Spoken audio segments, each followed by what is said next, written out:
தாழ்மை இல்லாத இடத்தில் உண்மையான ஆசீர்வாதம் இல்லை. ஆசிரியர் பீட்டர் மாஸ்டர். தமிழாக்கம் தாமஸ் எடிசன். அந்தபடியே இளைஞரே, மூப்பருக்கு கீழ்ப்படியுங்கள். நீங்கள் எல்லோரும் ஒருவருக்கொருவர் கீழ்ப்படிந்து மனத்தாழ்மையை அணிந்து கொள்ளுங்கள். பெருமையுள்ளவர்களுக்கு தேவன் எதிர்த்து நிற்கிறார், தாழ்மையுள்ளவர்களுக்கோ கிருபை அளிக்கிறார். 1 பேதுரு அதிகாரம் 5 வசனம் 5.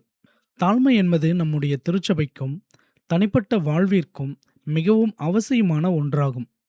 நாம் தாழ்மையில் குறைவுபடும்போது தேவனே நமக்கு எதிராக இருக்கிறார். தேவன் பெருமையுள்ளவர்களுக்கு எதிர்த்து நிற்கிறார்.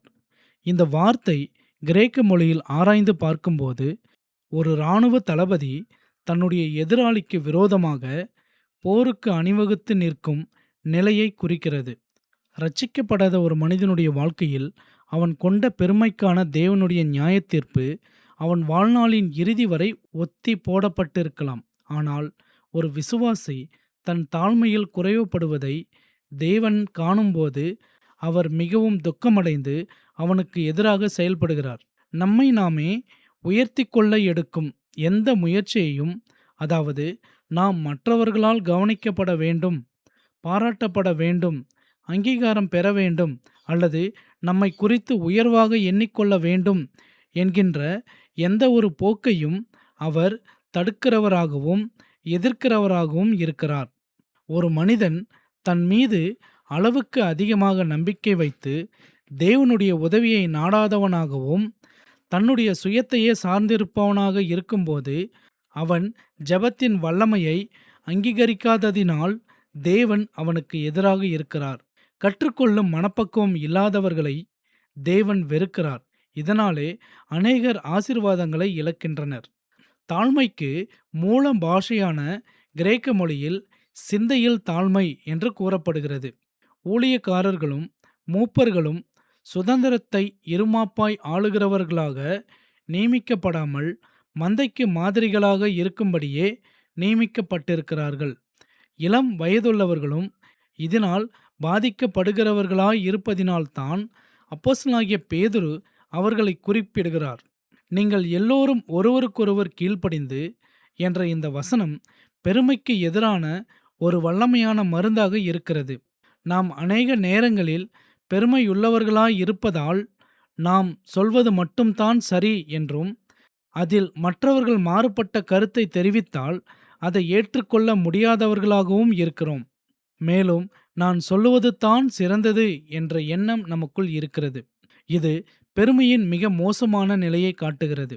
அநேக நேரங்களில் நற்குணங்களை கொண்ட இளைஞர்கள் கூட உலக கருத்துக்களை தங்கள் மனதில் ஆழமாக ஏற்றுக்கொண்டு அதனால் நிரப்பப்பட்டு மற்றவர்கள் சொல்லும் ஆலோசனையை கேட்கக்கூடாத நிலைக்கு தள்ளப்படுகிறார்கள். இது ஒரு வெட்கத்துக்குரிய காரியமாகும். தாழ்மையின் அவசியத்தை வலியுறுத்துகிறதாகவும் இருக்கிறது.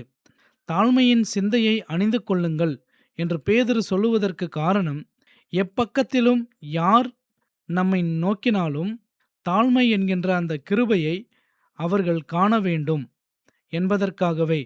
தாழ்மை என்கின்ற வஸ்திரத்தை நாம் அனுதினமும் ஒரு ஆடையைப் போல அணிந்து கொள்ள கடமைப்பட்டுள்ளோம். இங்கே பெருமை என்ற விஷயத்தை முறித்து தாழ்மையை வளர்த்து கொள்வதற்கான வழிமுறைகளை நாம் பார்க்கலாம். 1. எக்காரணத்தை கொண்டும் மாமிசத்தை பிரியப்படுத்தாதே. இதை குறித்ததான எடுத்துக்காட்டுகளை வளர்ந்த நாடுகளாகிய அமெரிக்கா தேசங்களில் நாம் பார்க்கலாம். முக்கியமாக நல்ல வருமானத்துடன் செல்வ செழிப்பாக வாழும் ஊழியர்கள் அங்கு உண்டு. அவர்கள் உழைப்புக்கு மேலேயே அதிக வருவாயை சம்பாதிக்கும் பழக்கம் கொண்டவர்களாகிவிட்டனர். ஏன், சீர்திருத்த சத்தியத்தை போதிக்கும் ஊழியர்கள் மத்தியிலும் இதை நாம் பார்க்கலாம். சத்தியத்தை நன்கு போதிப்பதில் பெயர் பெற்றவர்களாயிருப்பர். ஆனால் கோடிக்கணக்கில் சம்பாதித்துவிட்டு மரித்து போகிறவர்களாய் இருக்கின்றனர்.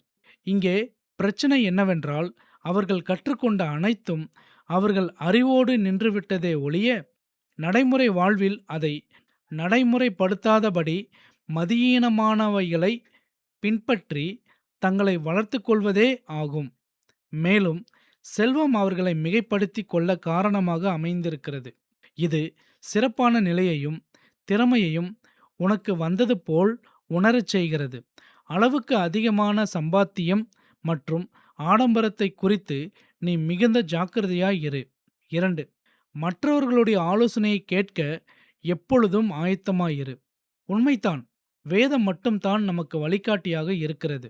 நாம் நம்முடைய வேதத்தின் உபதேசங்களிலும் கோட்பாடுகளிலும் உறுதியாய் இருக்கும்படியாக கட்டளையிடப்பட்டிருக்கிறோம். ஆனால் மற்றெல்லா காரியங்களிலும் நாம் மற்றவர்களுடைய ஆலோசனையை ஏற்றுக்கொள்ளக்கூடிய மனநிலையை காத்துக்கொள்வது மிக அவசியம். 3. எப்பொழுதும் உன்னை குறித்து தாழ்வாக எண்ணிக்கொள். நான் எம்மாத்திரம், நான் குறை உள்ளவனாகவும் தடுமாறி விழுகிறவனாகவும் என் வாழ்வில் பல காரியங்களை புரிந்து கொள்வதில் தோற்று போகிறவனாகவும் இருக்கிறேன் என்றும், இந்த வெளியேறப்பெற்ற சுவிசேஷத்தை சுமந்து செல்ல நான் எம்மாத்திரம் என்றும் நம்மை குறித்து நாமே சொல்லிக்கொள்ள வேண்டும்.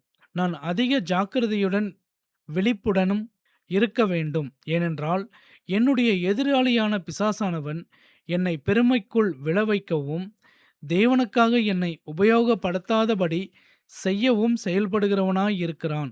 4. விவாதத்தை தவிர்த்து கற்றுக்கொள்ள விரும்பு. மேலே குறிப்பிட்டதற்கு அடுத்தபடியாக நீ சொன்னதினால் அது சரி என்று எந்த காரியத்தையும் நிரூபிக்க முயலாதே. எந்த ஒரு காரியத்திலும் நீ சொல்லுவது தான் சரியான முடிவு என்று எண்ணாதே. அதை சோதித்து பார்க்கவும் மறுபரிசீலனை செய்யவும் ஆயத்தமாயிரு. நாம் அறியாத கற்றுக்கொள்ள வேண்டிய அநேக காரியங்கள் இவ்வுலகத்தில் உண்டு என்பதை ஏற்றுக்கொள். 5. சுய புகழ்ச்சியை அறுத்து போடு.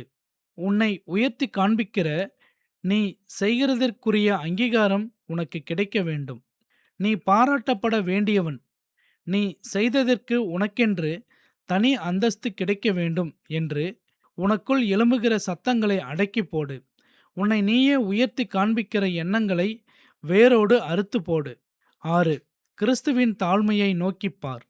அவர் உண்மையாகவே தொடர்ச்சியாக தன்னையே தாழ்த்துகிறவராய் காணப்பட்டார்.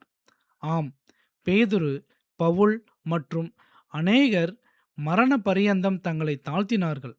தற்காலத்தில் காணப்படும் புகழ்பெற்ற போதகர்கள் கூட இப்பரிசுத்தவான்களை பின்பற்றுவதும் இல்லை, அவர்களைப் போலவே வாழ்வதும் இல்லை. நாம் எவ்வாறு இருக்கிறோம்? 7. சமூக வலைத்தளங்களில் ஜாக்கிரதையாய் இரு. நான் உனக்கு உறுதியாக கூறுகிறேன், சமூக வலைத்தளங்களில் உங்களுடைய ஞானத்தை வெளிப்படுத்தும்படியாக சொந்த கருத்துக்களை அதிகமாக பதிவிட வேண்டாம். ஏனென்றால் கடந்த 10 வருடங்களில் எனக்கு தெரிந்த அநேகர், அவர்கள் ஒருவேளை ட்விட்டர் கணக்கு வைத்திருப்பவர்களாக இருக்கலாம் அல்லது சொந்தமாக வலைப்பகுதி வைத்திருக்கலாம், இதனால் அதிகம் பாதிக்கப்பட்டுள்ளனர். தங்களுடைய சொந்த கருத்துக்களை தான் அதிகமாக வெளிப்படுத்துகிறவர்களாய் இருக்கின்றனர். இதனால் தங்களுக்கு கிடைக்கும் பாராட்டையும் வரவேற்பையும் வைத்து தங்களை தாங்களே பெருமைக்குள்ளாக தள்ளிக்கொள்கின்றனர். இதில் நாம் எவ்வளவு அதிக ஜாக்கிரதையாயும் விழிப்பும் கொண்டவர்களாய் இருக்க வேண்டும் அல்லவா? நான் மேலே கூறியவைகளின் தொகுப்பாக மற்றவர்கள் பார்க்க வேண்டும் என்ற எண்ணத்தோடு இல்லாமல், மற்றவர்களுக்கு உபயோகமாகவும் ஆசீர்வாதமாகவும் இருக்க நாம் வாஞ்சிப்போம். தாழ்மையின் சிந்தையை அணிந்து கொள்ளுவோம். தேவனுடைய சமாதானம் நம் அனைவரோடும் இருப்பதாக. ஆமேன்.